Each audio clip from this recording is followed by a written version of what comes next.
네, 이 시간 귀한 찬양 감사드립니다. 오늘도 말씀을 통해서 하나님의 은혜가 우리 부활주일 예배를 드리는 각 가정에 풍성하게 임하기를 축복합니다. 현재 지구상에서 가장 강한 나라라고 할 수 있는 미국이 코로나 때문에 휘청거리고 있습니다. 실업자는 2천만 명을 향해 가고 있고 확진자는 매일 수만 명씩 늘어납니다. 하루에 1,000명 이상씩 죽어나가고 있습니다. 현지에서는 9.11 때보다 더 심각하다고 보고하고 있습니다. 초강대국이며 세계 경찰 국가임을 내세우고 또 최첨단 무기와 의료 시스템을 갖춘 나라지만 지금은 사재기가 일상이 되었고 간호사들이 의료 장비가 없다고 데모를 하며 또 중국에서 다른 나라로 수출하려고 했던 마스크를 몇 배의 값을 주고 중간에서 빼돌리는 일들도 벌어지고 있습니다. 또한 최근에는 우리나라에도 도움을 요청할 정도로 절박한 상황입니다. 더 이상 소망을 발견할 수 없는 현실 때문에 스스로 목숨을 끊는 사람들도 많아지고 있습니다. 가장 발전한 나라인 미국과 유럽이 휘청거리는 모습을 보면서 우리 인간이 붙들어야 될 소망이 어디에 있는가라고 하는 것을 우리 다시 한번 돌아보게 됩니다. 오늘 설교 제목 마침내 드러난 하나님의 나라라고 하는 이 제목은 IVP라고 하는 출판사에서 나온 그 책 제목을 그대로 가져왔습니다. 저자는 서문에서 두 가지 질문을 던지면서 논리를 전개해 나갑니다. 첫 번째는 궁극적으로 우리가 기다리는 것이 무엇인가, 우리는 무엇을 기다리고 있는가라고 하는 것이고요. 그리고 두 번째 질문은 기다리는 동안 우리는 무엇을 할 것인가 라고 하는 것입니다. 첫 번째 질문은 소망에 관한 것입니다. 궁극적으로 무엇인가를 기다린다 하는 것은 무엇을 소망하고 있다는 것을 말합니다. 두 번째 질문은 열정에 관한 것입니다. 기다리는 동안 무엇을 할 것인가? 이것은 우리가 사는 이유에 대한 질문인데 이 소망과 열정은 긴밀하게 연결되어 있습니다. 소망이 있으니까 열정을 가지고 살아가는, 소망이 있으면 열정을 가지고 살아갈 수가 있는 것입니다. 또한 소망과 열정은 우리 삶의 중요한 두 가지 요소라고 할 수 있는데요. 오늘 본문에서 밝히는 예수님의 부활이 이 소망과 열정에 어떤 빛을 비춰주고 있는지를 함께 확인해 보도록 하겠습니다. 본문은 우리에게 놀라운 소식을 전해주고 있습니다. 처참하게 죽어간 또 실제로 죽임을 당하신 예수님께 향품을 바르기 위해서 이 밤 깊은 시간 무덤으로 찾아갔던 여인들을 통해서 부활의 소식이 전해진 것입니다. 무덤 앞에 막아놓은 큰 돌은 이미 굴려져 있었습니다. 무덤에 들어가서 보니 흰옷을 입은 천사를 통해서 그가 살아나셨고 여기 계시지 않다라고 하는 그런 말씀을 들었습니다. 그러면서 빈 무덤을 보여줍니다. 또한 예수님께서 이전에 하셨던 그 말씀, 부활 후에 먼저 갈릴리로 가실 것이며 그곳에서 부활하신 주님을 만날 것이라고 하는 내용을 상기시켜 주었습니다. 본문 7절을 읽겠습니다. 가서 그의 제자들과 베드로에게 이르기를 예수께서 너희보다 먼저 갈릴리로 가시나니 전에 너희에게 말씀하신 대로 너희가 거기서 배우리라 하라.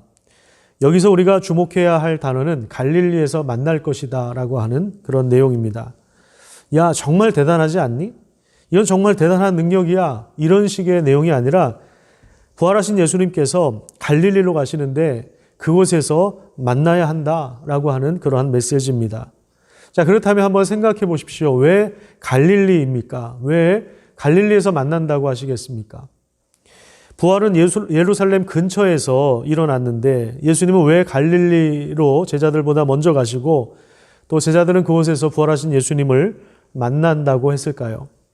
마가복음 1장에 보면 예수님은 갈릴리 나사렛에서부터 요단강으로 나와서 세례를 받으십니다. 그때 하늘이 열리고 성령이 오시며 하나님의 음성을 들었습니다. 그 다음 광야에서 시험을 받으시고 또 다시 갈릴리로 오셔서 하나님 나라 복음을 선포하셨습니다. 그리고 갈릴리 해변을 지나시다가 제자들을 부르셨습니다. 그리고 갈릴리 지역을 두루 다니면서 병든 자도 고치고 귀신도 쫓아내고 많은 가르침을 베풀어 주셨습니다. 초기 활동을 거의 대부분 갈릴리 지역에서 하신 것입니다. 지금 제자들의 상태는 혼돈과 절망과 무너짐 그 자체입니다. 이스라엘 왕이 되어서 로마 제국의 체제를 전복시킬 것을 기대했던 예수님은 지금 잡히셨어요. 그리고 공의에 넘겨질 때부터 이 제자들은 혼비백산해서 다 도망갑니다. 자신들이 그동안 간절히 기다려왔던 것이 와르르 무너지고 또 좀 베드로 같은 경우에는 3번이나 예수님을 부인하면서 인간의 한계와 깊은 절망 그리고 죄책감 때문에 괴로워하고 있는 그런 상황입니다. 그들을 향해서 예수님이 먼저 갈릴리로 가시겠다라고 하는 것은 처음 부르심을 받은 그 자리에서 그들을 회복시킬 것을 염두에 둔 것입니다. 예수님의 부활은 무너진 제자들을 다시 일으켜 세우는 강력한 은혜였습니다. 또한 예수님이 하신 모든 말씀이 성취되었고 하나님 나라가 실제로 임했다는 것을 보여주는 것입니다. 부활은 단지 죽었다가 살아나셨다라고 하는 그런 의미만 있는 것이 아닙니다. 부활하신 예수님이 하늘과 땅, 온 세상, 온 우주의 왕으로 등극하셨으며 그리고 그분이 다스리는 나라가 실제로 세워졌다는 것을 의미합니다. 부활과 함께 새로운 시대가 열리고 새로운 창조가 시작되었음을 보여주고 있는 것입니다.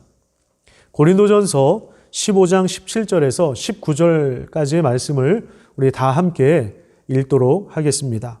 그리스도께서 다시 살아나신 일이 없으면 너희의 믿음도 헛되고 너희가 여전히 죄 가운데 있을 것이요 또한 그리스도 안에서 잠자는 자도 망하였으니 만일 그리스도 안에서 우리가 바라는 것이 다만 이 세상의 삶뿐이면 모든 사람 가운데 우리가 더욱 불쌍한 자이리라. 부활이 없으면 여전히 죄 가운데 있을 것이다. 이렇게 말씀하고 있습니다. 여전히 죄 가운데 있다라고 하는 것은 옛 세상 이전 시대를 말하는 것입니다. 하지만 부활을 통해서 이제 새로운 시대가 시작되었는데 죄를 정결하게 하는 새로운 세상 그리고 새로운 창조가 시작되었다는 것을 의미합니다. 고린도후서 5장 17절에서도 분명히 선언하고 있습니다. 그런즉 누구든지 그리스도 안에 있으면 새로운 피조물이라 이전 것은 지나갔으니 보라 새 것이 되었도다. 여기 새로운 피조물이 되었다라고 하는데 이 새로운 피조물이라고 하는 것은 새 창조를 말하는 것입니다. 새 창조는 이전 것을 아예 다 없애버린 다음에 신세계를 건설했다는 그런 말이 아니라 처음 창조한 선한 것을 망가뜨린 바이러스, 즉 죄를 없애고 구속하여서 회복시켰다라고 하는 것을 말하는 것입니다. 그런 면에서 그리스도의 죽으심과 부활은 죄를 패배시키는 것을 의미합니다. 죄를 패배시키고 부활하심으로써 새로운 피조물이 되게 하시는 것입니다. 저와 여러분을, 이 시간 예배드리는 여러분들을 새로운 피조물이 되게 하신 것이에요. 새로운 창조가 실제로 일어난 것입니다. 고린도전서 15장 22절부터 읽도록 하겠습니다. 같이 한번 읽어보도록 하겠습니다. 시작. 아담 안에서 모든 사람이 죽는 것과 같이 그리스도 안에서 모든 사람이 살아나게 될 것입니다. 그러나 각각 제 차례대로 그렇게 될 것입니다. 첫째는 첫 열매이신 그리스도요. 그 다음은 그리스도께서 재림하실 때에 그리스도께서 혹한 사람들입니다. 그때가 마지막입니다. 그때에 그리스도께서 모든 통치와 모든 권위와 모든 권력을 폐하시고 그 나라를 하나님 아버지께 넘겨드리실 것입니다. 하나님께서 모든 원수를 그리스도의 발 아래 두실 때까지 그리스도께서 다스리셔야 합니다. 맨 마지막으로 멸망받을 원수는 죽음입니다. 예수님은 부활하심으로 왕이 되셨습니다. 왕으로 등극하셔서 모든 만물을 다스리십니다. 24절에 나온 모든 통치와 권위와 권력은 세상의 불의와 부패와 모든 종류의 악을 말하는 것입니다. 이 악이 결국 하나님의 아들도 십자가에 못 박았는데 이 모든 사탄의 체계를 무너뜨리고 밟으셨던 것이죠. 또한 26절에 보면 맨 마지막으로 멸망받을 원수가 죽음이라고 하였습니다. 부활은 죽음을 이기고 승리하셨으며 그리고 새로운 시대와 새로운 창조를 가져오셨음을 보여주는 결정적인 사건임을 보여주고 있는 것입니다. 따라서 신앙은 사적인 영역에만 머무를 수가 없습니다. 단지 내 죄만 용서하신 것이 기독교가 아닙니다. 이 십자가에 죽으시고 부활하셨다라고 하는 것은 전 우주적인 사건입니다. 그냥 나만을 위한 것이 아니라 전 우주적인 사건이라고 하는 것이죠. 우리가 개인 위생과 예방 수칙을 지키고 또 이렇게 전염병이 돌 때에 예배당에 모이지 않고 가정에서 예배를 드리는 이유는 이 세상이 모든 만물이 다 하나님의 것이고 그리고 완전한 형태로 이 망가진 세상을, 망가진 우주를 다시 회복시키실 것을 우리가 함께 소망하고 함께 기대하기 때문입니다. 예수님이 제자들에게 가르쳐 주신 이 주기도문의 핵심은 하늘에서 뜻이 이루어진 것처럼 이 땅에서도 이루어지며 그리고 하나님 나라가 이 땅에서 실제로 이루어지는 것이었습니다. 예수님의 부활은 실제로 그것이 실현되었음을 보여주고 있는 것입니다. 우리가 잘 부르는 찬송가 중에 64장 기뻐하며 경배하세 영광의 주 하나님이라고 하는 찬양이 있는데요. 그 찬양 가사에 보면 땅과 하늘 만물들이 주의 솜씨 빛내고 라고 하는 그런 가사가 있습니다. 땅과 하늘 만물들이 주의 솜씨 빛내고, 여기서 땅과 하늘은 하나님이 창조하신 만물을 의미하는 거예요. 그러니까 하나님의 선한 창조 안에 하늘과 땅이 존재하는 거예요. 땅과 하늘이, 모든 우주 만물이 주의 솜씨를 빛내고 있는 것입니다. 에베소서 1장에 보면 이런 내용이 나옵니다. 하나님의 계획은 때가 차면 하늘과 땅에 있는 모든 것을 그리스도 안에서 그분을 머리로 하여 통일시키는 것입니다. 하나님은 그리스도 안에서 우리를 상속자로 삼으셨습니다. 이것은 모든 것을 자기의 원하시는 뜻대로 행하시는 분의 계획에 따라 미리 정해진 것입니다. 그것은 그리스도께 맨 먼저 소망을 둔 우리로 하여금 하나님의 영광을 찬미하는 사람이 되게 하시려는 것이었습니다. 이렇게 말씀하고 있습니다. 하나님의 비전은 하늘과 땅이 통일되는 거예요. 여기 10절에 나와 있는 것처럼 하늘과 땅에 있는 모든 것을 그리스도 안에서 그분을 머리로 하여 통일시키는 것입니다. 이것이 하나님의 계획이고 하나님의 뜻이고 하나님의 비전입니다. 그러니까 하늘과 땅은 별개의 두 장소가 아닙니다. 우리가 하늘에 계신 우리 아버지라고 기도할 때 그 하늘은 온 천지와 우주를 다 포함하는 개념이에요. 하나님은 온 우주에 충만하신 분이라고 성경은 말씀하고 있습니다. 땅과 분리된 하늘에만 계신 분이 아니에요. 이 땅과 분리된 차원의 하늘이라고 한다면 하나님은 하늘에만 계시다라고 하는 것이 우리 땅에는 그럼 안 계시다 뭐 이런 이야기가 될 수도 있잖아요. 그죠? 하늘은 땅을 통제하며 이끄시고 다스리는 영역입니다. 자, 그런데 이 하늘에서 이루어진 뜻이 예수 그리스도를 통해서 또 예수를 믿고 세례받은 우리 그리스도인들을 통해서 성령이 거하시며 순종하는 제자들을 통해서 이 땅에서 실제로 이루어지고 있는 것입니다. 하나님의 비전이 완전히 성취되었다라고 하는 것을 보여주는 성경이 있는데 요한계시록입니다. 21장 1절에 보면 새 하늘과 새 땅을 보았다고 이야기하는데요. 처음 하늘과 처음 땅이 없어졌다라고 말씀하고 있습니다. 여기 없어졌다라고 하는 것은 완전히 지구가 멸망을 당했다, 그래서 없어졌다 이런 얘기가 아닙니다. 죄로 얼룩지고 망가졌던 처음 상태, 이전의 상태, 처음 하늘과 처음 땅이 새 하늘과 새 땅으로 바뀐다라고 하는 것이에요. 이 말씀은, 이 놀라운 말씀은 예수님이 전한 하나님 나라가 이 땅에 임했고 그리고 장차 완성될 것이 확실하다라고 하는 것을 의미합니다. 이런 기대가 우리 그리스도인들이 가진 소망이 되어야 합니다. 이 소망이 분명하다면 우리는 이 소망에 근거하여서 열정적인 삶을 살 수가 있습니다. 이 열정은 우리의 매일의 삶을 통해서 펼쳐지게 될 것입니다. 고린도전서 15장 58절에 보면 부활에 대한 아주 긴 진술 뒤에 핵심적인 결론을 제시하고 있습니다. 고린도전서 15장 전체가 부활에 대한 이야기를 하고 있습니다. 여러분들이 집에서 오늘 고린도전서 15장을 쭉 한번 좀 읽어보시기를 바랍니다. 그리고 나서 이제 맨 마지막에 나오는 58절 우리 같이 한번 좀 읽도록 하겠습니다. 결론을 제시하고 있어요. 자, 시작. 그러므로 내 사랑하는 형제들아, 견실하며 흔들리지 말고 항상 주의 일에 더욱 힘쓰는 자들이 되라.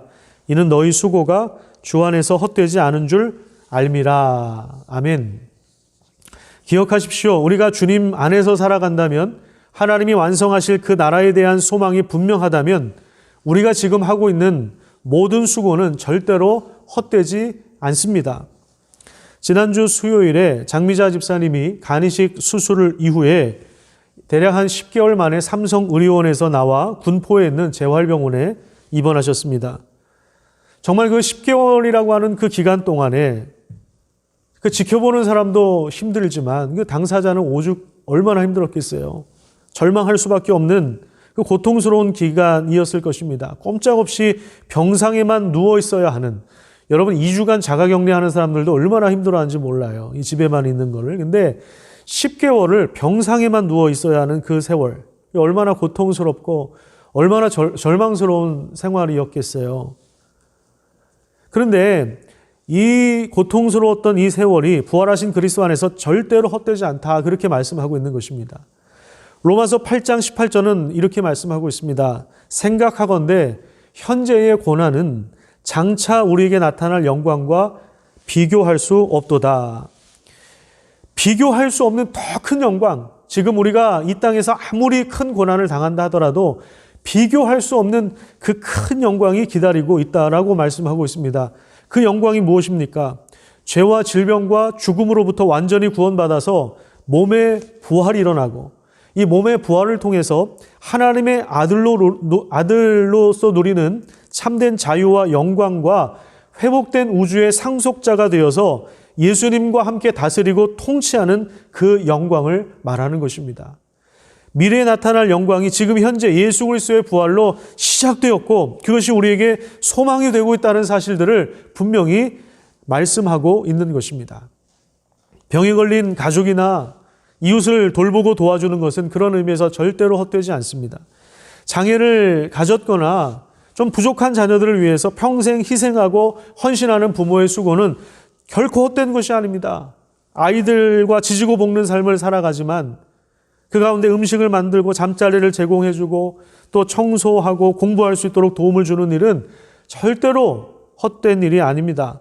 직업 전선에 나가서 개발하고 연구하고 뭔가를 만들어내고 또 건축을 하고 연주하고 가르치고 온갖 잡다한 일들을 하는 것, 이 모든 일들은 다 하나님 안에서 의미가 있는 일입니다. 세상 사람들은 이게 돈이 되는 일인가 이를 우선적으로 따지지만 우리 그리스도인들의 어떤 직업 경제관은 이와 달라야 합니다. 성령의 인도하심을 따라서 말씀을 묵상하고 또 기도하고 또 복음을 전하고 이웃에게 선한 일을 한다면, 우리가 가난한 이웃들에게 사랑을 나눠주고 있다면 그 일은 절대로 헛된 것이 아닙니다. 지극히 작은 자 하나에게 한 것이 곧 나에게 한 것이다 라고 예수님께서 말씀하셨습니다. 지금 하는 일의 의미를 우리가 물론 다 알 수는 없어요. 내가 하는 일이 무슨 의미가 있을까? 이게 하나님께 무슨 도움이 될까? 이걸 다 알 수는 없습니다. 자, 그런데 한번 생각해 봅시다. 건축가는 먼저 큰 그림을 그리지 않습니까? 큰 그림을 그려요. 건물에 대한 큰 그림을 그립니다.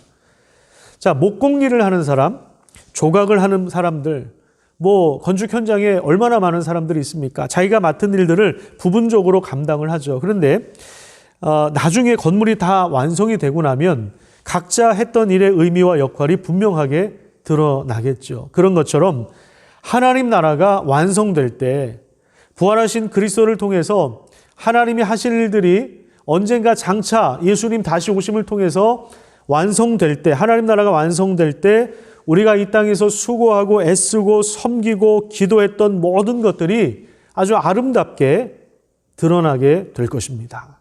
반짝반짝 이렇게 빛나게 될 것입니다. 저는 오늘 이 뜻깊은 부활주일에 한 사람을 소개하고 설교를 마무리하려고 합니다. 지금 미국과 유럽 여러 선진국들도 휘청거리는 상황 속에서 많은 나라와 또 언론들이 우리나라의 방역과 의료 시스템에 주목하고 있습니다. 미국만 해도 코로나 검사 비용만 400만 원 정도가 된다고 합니다. 치료를 받으면 1,000만 원 이상의 의료비를 감당해야 하기 때문에 웬만하면 검사도 안 받으려고 하고 웬만하면 아파도 병원에 가려고 하지 않는다고 합니다. 우리나라는 몇만 원만 내면 검사가 진행되고 또 확진자가 되면 검사가 무료라고 합니다. 이런 의료 시스템이 구비될 수 있었던 원인은 의료보험 제도 때문입니다. 자, 그런데 이 의료보험을 처음으로 만든 분이 계세요. 바로 장기려 박사님이에요. 그는 6.25 전쟁과 가난 때문에 평생 치료 한번 받아보지 못하고 죽어가는 그런 참상을 보다 못해 청십자 의료보험조합을 설립하는데 당시 이제 담배 한 갑에 100원이던 시절 1인당 보험료를 60원으로 책정하고 의료보험이 뭔지도 모르는 사람들에게 집집마다 방문하여 설명하고 가입을 독려했다고 합니다. 이것이 이제 시초가 되어서 우리나라에서 제도화되기 시작한 그 혜택을 몇십 년 지나서 우리 국민 모두가 누리고 있는 것입니다. 장기려 박사는 이렇게 말합니다. 돈이 없어 의사의 진료를 받지 못하는 가난한 사람들을 돕는 의사가 되겠다. 그는 이런 소망을 가지고 자신의 인생을 하나님 앞에 드렸습니다. 그 이유는 그리스도께서 부활하셨다는 사실을 믿음으로 받아들였기 때문에 그렇습니다. 그리고 부활하신 예수님 안에서 새로운 시대를 이루어 가시는 그 하나님의 놀라운 소망을 발견했기 때문에 그렇습니다. 부활하신 예수 그리스도를 통해서 이 땅에 임한 하나님 나라가 완성될 것을 바라보는 것에 거기에 소망을 가지고 살았던 것입니다. 장기려 그 사람이라고 하는 이 책이 있는데 저는 우리 부모님들이 이 책을 좀 읽고 우리 자녀들에게도 들려주었으면 좋겠습니다. 우리가 있는 그 자리에서 진정한 소망을 가지고 열정으로 자신을 하나님께 드릴 수 있는 그런 귀하고 복된 삶을 살아가시기를 축복합니다. 이 책 안에 얼마나 아름답고 감동적인 이야기들이 많이 있는지 몰라요. 부활하신 예수 그리스도를 믿음으로 받아들이고 우리도 그 안에서 소망을 가지고 하나님이 하실 일들을 우리가 기대하면서 지금 우리가 살고 있는 가정과 삶의 모든 일터에서 온 세상 가운데 아름답고 감동적인 이야기가 풍성하게 전해지는 그런 귀한 은혜가 있기를 간절히 축복합니다. 여러분 한 주간도 부활하신 주님과 함께 소망과 열정이 있는 그런 삶을 살아가시기를 축복합니다. 기도하겠습니다. 하나님 감사합니다. 오늘도 우리를 불러주신 하나님, 우리가 부활하신 그리스도를 통해서 이것이 우리에게 무슨 소망이 되고 무슨 열정이 되는지를 살펴보았습니다. 부활하신 그리스도와 함께 이미 새로운 시대가 열리고 새로운 창조가 시작되어서 주님께서 다시 오시는 그날에 이미 임한 하나님 나라가 완성될 것을 우리가 기대할 수 있도록 인도하여 주셔서 우리가 견고하게 서며 흔들리지 말고 주 안에서 우리에게 맡겨진 수고를 충실하게 감당함으로 말미암아 지금 우리가 살고 있는 곳에 여러 가지 다양한 종류의 어려움과 고통이 있지만 장차 나타날 영광과 좋게 비교할 수 없을 정도로 우리의 고난이 작은 것임을 알게 하여 주시고 그 장차 나타날 그 엄청난 영광을 기대하는 마음으로 우리에게 주어진 삶을 성실하게 살아갈 수 있도록 하나님께서 은혜로 함께하여 주시옵소서. 제자들처럼 죄책감과 절망과 비탄에 빠져 있는 우리들을 긍휼히 여겨 주셔서 부활하신 주님을 실제로 만나고 부활하신 예수님 때문에 우리 인생이 변화되는 그런 놀라운 역사가 일어나게 하여 주시옵소서. 감사드리며 예수님의 이름으로 기도드립니다. 아멘.